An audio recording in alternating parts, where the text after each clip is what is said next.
All right, hi friends. Today we're going to learn about jury instructions.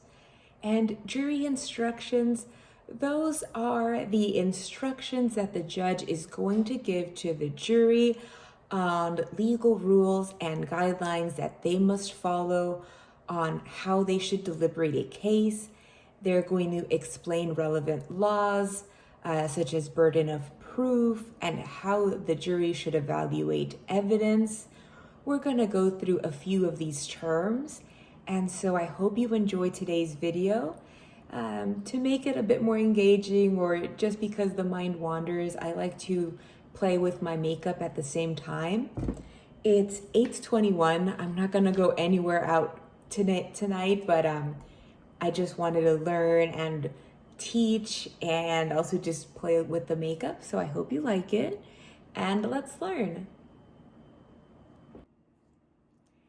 Hi there. I'm going right in with the Milani primer for my eyelids. It's gonna help our eyeshadow stick.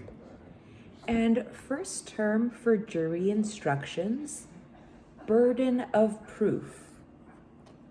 Burden of proof is carga de la prueba.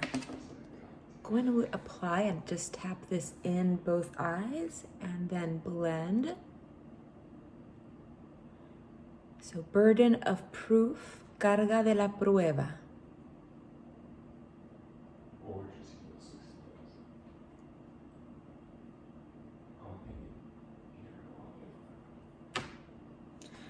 Let's use this in an example. The prosecution has the burden of proving the defendant's guilt beyond a reasonable doubt. The prosecution is la fiscalía, has the burden of proving, tiene la carga de probar the defendant's guilt beyond a reasonable doubt. La culpabilidad del acusado más allá de toda duda razonable. So altogether in Spanish, la fiscalía tiene la carga de probar la culpabilidad del acusado más allá de toda duda razonable. And then for our eyeshadow today, we're going to use the Blush Crush, which is very pink toned.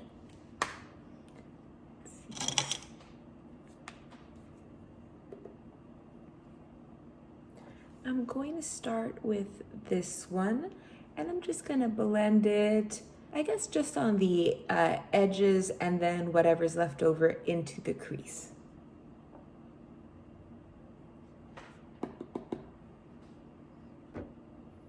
All right, I've done one eye, going to do the same to the other eye, and just tapping it in at the outer edge, blending, and then whatever's left, windshield wiper motions. Our next term is beyond a reasonable doubt, más allá de toda duda razonable. And it's not a literal translation, but that's what they would say in Latin American countries. So beyond a reasonable doubt, más allá de toda duda razonable. And then I'm going to deepen the edges here with a more densely packed brush. I'm going to go to this one. And let's use beyond a reasonable doubt in a sentence. You must not convict the defendant unless you are convinced of their guilt beyond a reasonable doubt. No deben declarar culpable al acusado a menos que estén convencidos de su culpabilidad más allá de toda duda razonable. And remember, in jury instructions, the judge is addressing the jury. That's why the judge is addressing multiple people. So our interpretation or sentence is, no deben declarar culpable al acusado a menos que estén convencidos de su culpabilidad más allá de toda duda razonable.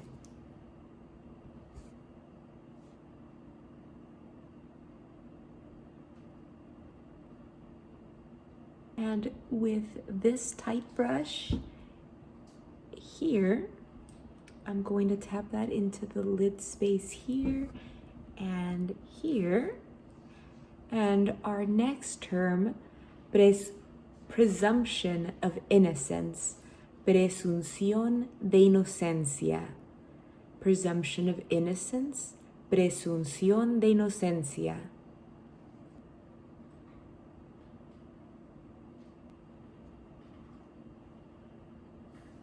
And going back to our deepest shade, I'm going to just blend in where they connect right here, just deepen that over again. And use in a sentence.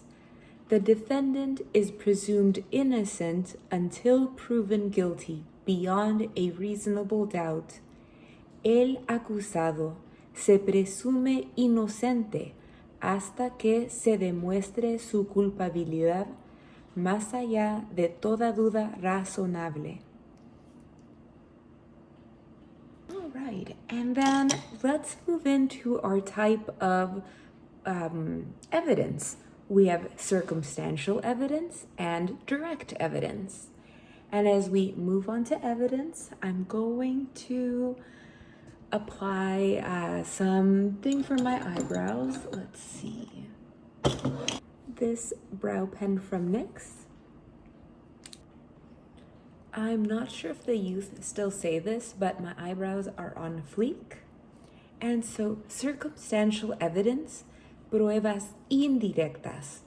Direct evidence, pruebas directas. And I'm gonna curl my eyelashes and then apply some mascara.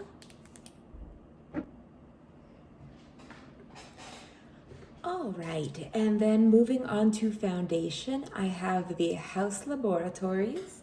I'm going to apply, apply a pump on the back of my hand.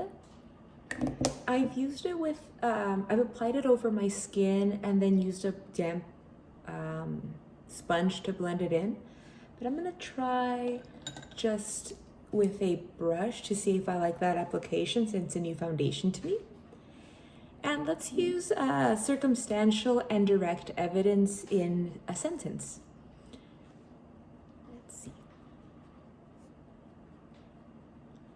Circumstantial evidence can be used to establish guilt, but it must still meet the burden of proof. Las pruebas indirectas pueden usarse para establecer la culpabilidad, pero aún deben cumplir con la carga de la prueba.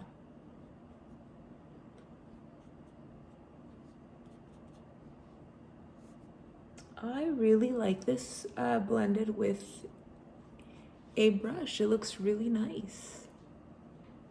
Not too much on the forehead since I have bangs. And then just whatever's left over down to my neck.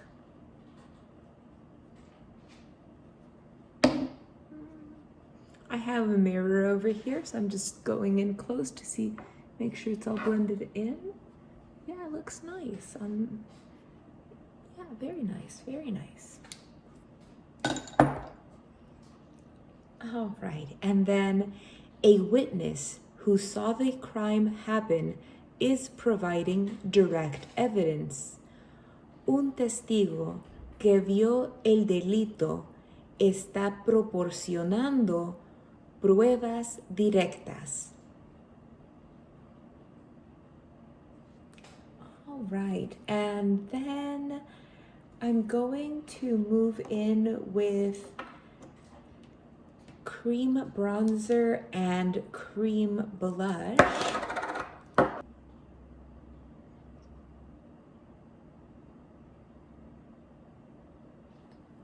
All right, and because I have bangs, I'm not really going to do anything up top here.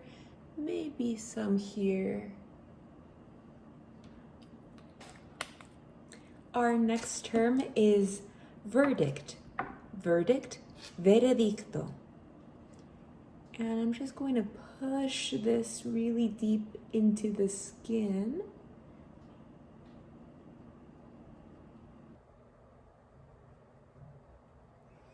Whatever is left over on here, which isn't much, I'm just going to create some warmth on my nose. All right. And then verdict in a sentence. After deliberation, the jury returned a guilty verdict. Después de deliberar, el jurado emitió un veredicto de culpabilidad.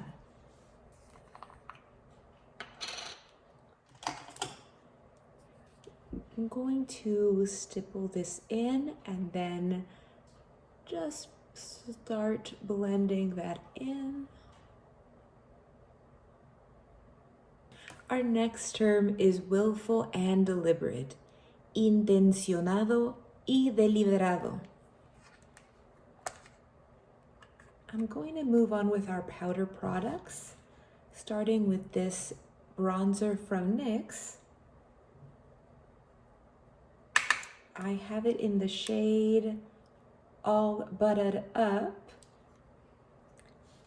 And then used in a sentence, to convict the defendant of first-degree murder, you must find that the act was willful and deliberate. Para condenar al acusado por asesinato en primer grado, deben determinar que el acto fue intencionado y deliberado. Just applying.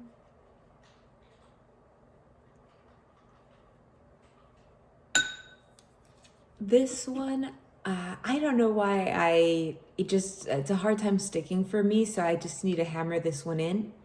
Aiding and abetting, auxiliador e incitador. Auxiliador e incitador, for aider and abetter. And for powder blush and highlight as well, I'm using this blush from Milani in the shade Dolce Pink.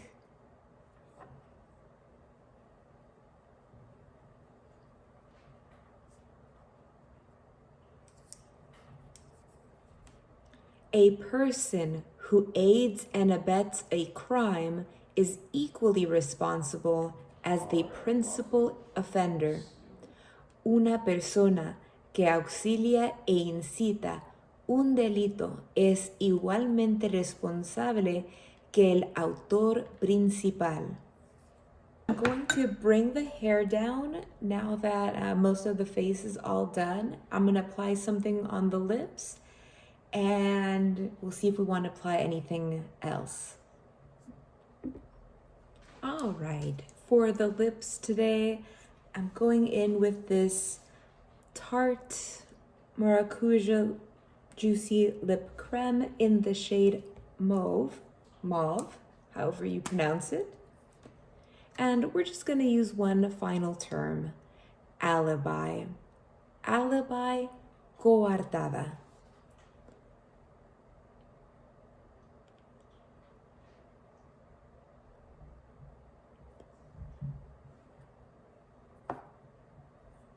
And use it in a sentence. If the defendant presents an alibi, the prosecution must prove that the defendant was present at the crime scene.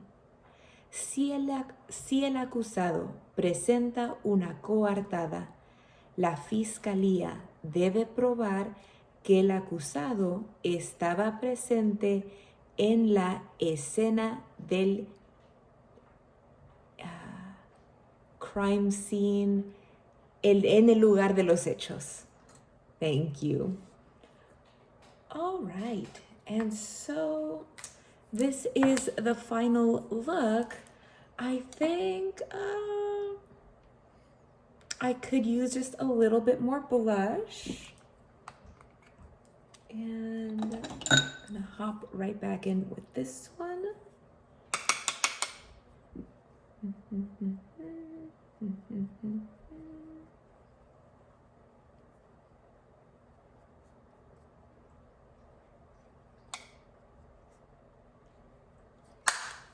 All right, and that is it. Thank you so much for following along today's video.